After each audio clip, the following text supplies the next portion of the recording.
Journeys to the East. Question: do you want us to go to the East or to join Sufi groups? Answer: I have said and written so much about Sufism and the Sufis that some people imagine that I am trying to influence them to join a cult or a religious grouping. It is, in fact, not possible for me to mount such a campaign, as I will now explain to you. Hearing and reading what I have had to say about the Sufis has caused hordes of the religious-minded to flow towards the often grotesque versions of Sufism in the East. It has also, with equal force, caused masses of the curious and greedy to flock around the guruist cults of the West. This leaves those who are uninformed, those who want to learn more of what Sufism is, and those who are unconcerned. This operation has been highly successful, but this part of it has had no higher function for the majority than any other instrument which sorts things, or people, out. The aim and the destination. A mere journey to the East generally has the effect of the jingle, "Two men looked out from prison bars, one saw mud, the other stars." What is the wayfarer like, quite apart from the road or the destination? Sheikh Sadi reminds us, "I fear that you will not reach Mecca, O traveller, for you are on the road to Turkestan." Take heart from the fact that this tendency to wander about looking for knowledge and to set off for distant destinations, supposedly for knowledge but in reality just to get moving, is a very human tendency. There are plenty of examples of it and of its consequences in my Tales of the Dervishes, and how this characteristic cropped up again and again in the lives of the classical Sufis and their disciples. So we have to assess who it is that is proposing to go to the East, when this person wants to go, and with whom, if anyone, and to where. More people go to the East and find nothing than ever realize any heart's desire, because they do not know how to structure their enterprise.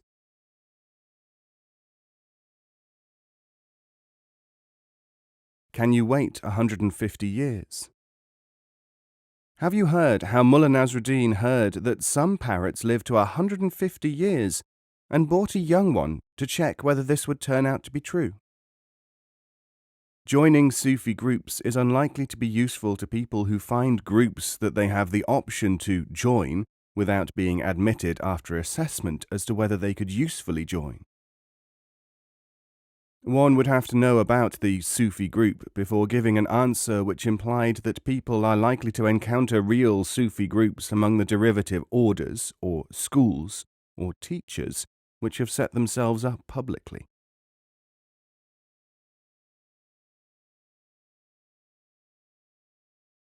Variety of statements.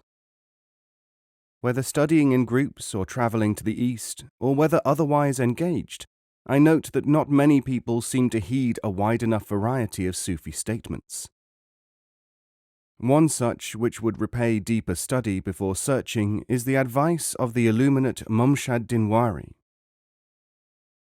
You learn, he says, by association with a realized teacher, but you can gain nothing from such a person if you bring a sense of personal pride.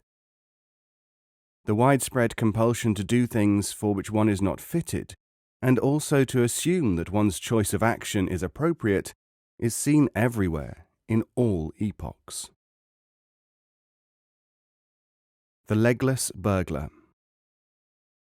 In the contemporary world, there is an excellent opportunity to see this working in the human behavior reported in the daily and weekly press. Take this almost random example. It shows behavior which underlies such things as unthinking group joining or journeys to the East.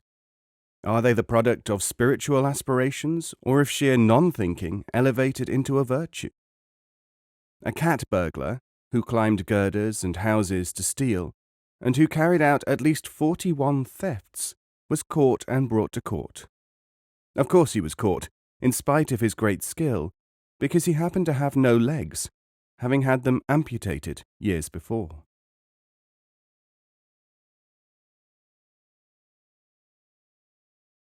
What a Sufi teacher looks like. Question. How should a teacher appear to the students according to the Sufis? The brick and the house. Answer. This question, like so many others which assume that they can be usefully answered in a few words, reminds me of a story about Mullah Nasruddin. Someone asked him what his house was like, basically. In reply, he brought this man a brick, saying, "It is just a collection of these."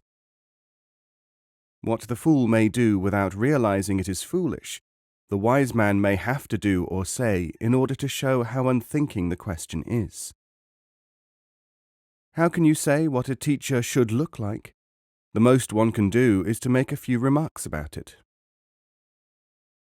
What is so perplexing to conditioned attitudes about the Sufis is that, unlike teachers of other kinds, they refuse to stick to one kind of appearance. As an example, if you go to see a Sufi divine, he may not look, talk, or act like a mystical master at all. This is because he says either, "You can teach only by the method indicated for each pupil, and you may have to teach by what seems to him unlikely," or else because he says, "There is a time and a place and certain company. According to these we will teach. When it is a time to be serious, we will be serious.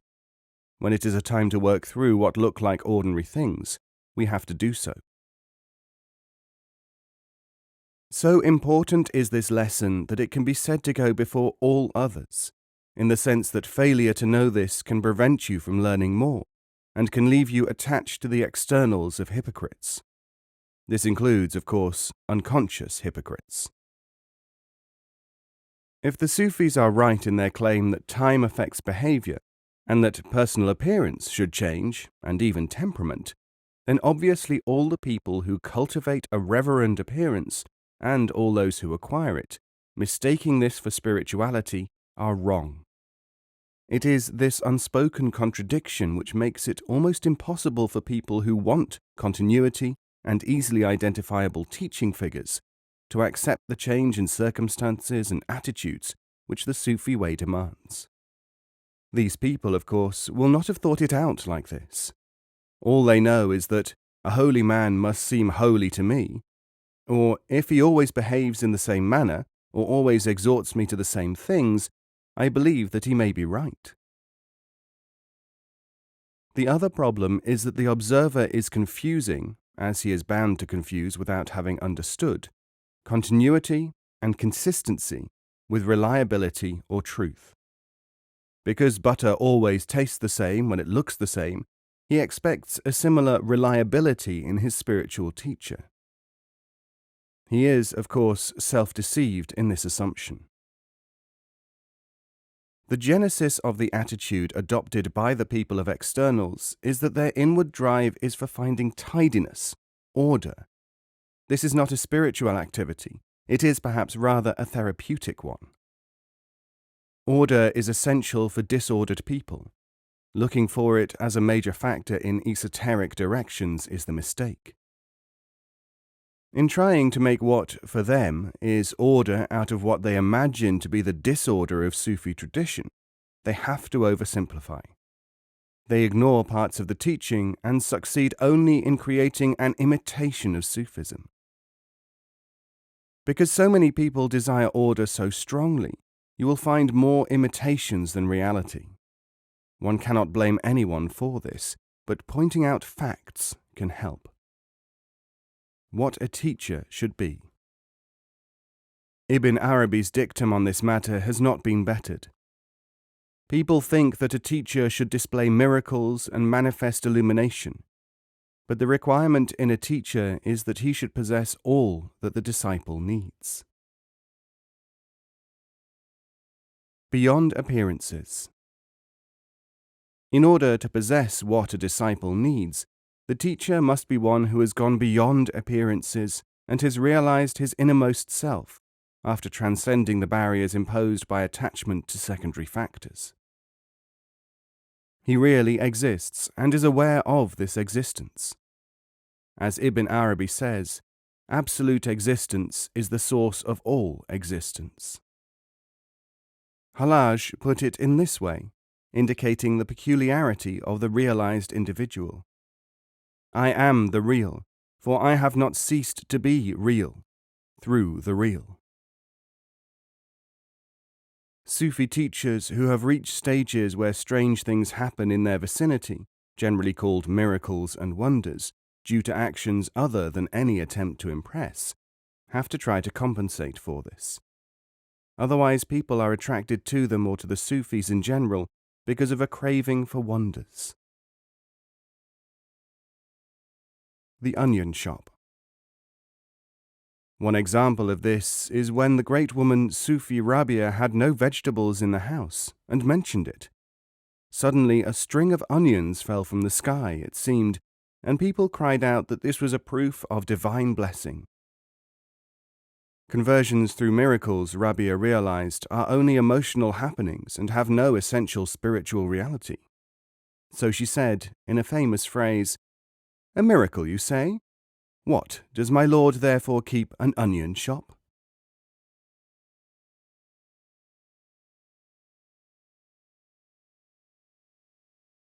Books and beyond books.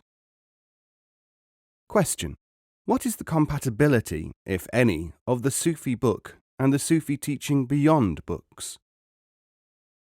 Answer: many people say that they cannot learn from books. Instrumental function. Of course they cannot, because they have first to learn that, correctly guided, they can learn from books, or from grasshoppers, or from anything. A book, for the Sufis, is an instrument as much as it is something to give information. Information and action are both necessary. The key is the teacher. If he says, "Read this book," then you should read it. If your answer is, "I cannot learn from books," then you are in fact refusing his teaching. If you refuse teaching, do not be surprised if you do not learn anything. You may be one of those whose problem is that you do not want to learn, and your saying, "I want to learn," is a protection against ever learning, an incantation, in fact. No real teacher will mistake a man or woman who merely says, "I want to learn," for one who undoubtedly wants to learn. That is why so many people have to go through stages which will show them their condition, while they claimed that they wanted to learn and could not find the materials, was an unsuitable basis for learning. Reality and potentiality. Man has to come to understand how to see himself as he really is, so that he can achieve something in the area which he calls what he might be. Again, it is the teacher who knows what is indicated, whether his student has to develop through linear or other modes. As Khaja Khan says, traditionally, direct teaching beyond books, the mystery of unification, was taught to the spiritual elite, while the linear holy law, the Islamic Sharia, was given to the ordinary people. In this way, the limited could rise via discipline, the Sharia, and the elite were able to descend to the law by means of the truth of immediate perception. According to the Sufis, there is only one essence, reality, haq, or truth. Derived from this is appearance, form, referred to by Ibn al-Arabi in his Fusus al-Hakim and others as khalq, that which is created, secondary. To mistake the secondary for the primary is usual, and humanity has to learn how to avoid this. But living in a secondary realm, the world, humanity must learn the value and limitations of the secondary, of phenomena. The limitations include the fact that such derivatives cannot help one beyond a certain stage with anything. The value is the occasions and circumstances in which such things can be of help, and the kind of use they can be. Value of the relative. The relative is the channel to the absolute. Al-Majazu Kantarat al-Hakika encapsulates this statement. The Sufi's experience informs him in relation to knowing how to deal with the secondary factors, and hence enables him to teach. The Sufi teaching through books, or through the use of scholastic methods applied to indicate their absurdity or limitations, was demonstrated one day by Shaqiq of Balkh when Harun al-Rashid visited him seeking wisdom. The value of a kingdom. The Caliph, in all his magnificence, was in need of a lesson in the relative nature of power and possessions. "Ask a favor of me," he said. Shaqiq asked him whether he would give one half of his realm to someone who would give him a drink of water if he were dying of thirst in a desert. Harun said that he would. And, continued the Sufi, would he give the other half to someone who enabled him to pass that water if he had become unable to do so? Harun said that he would.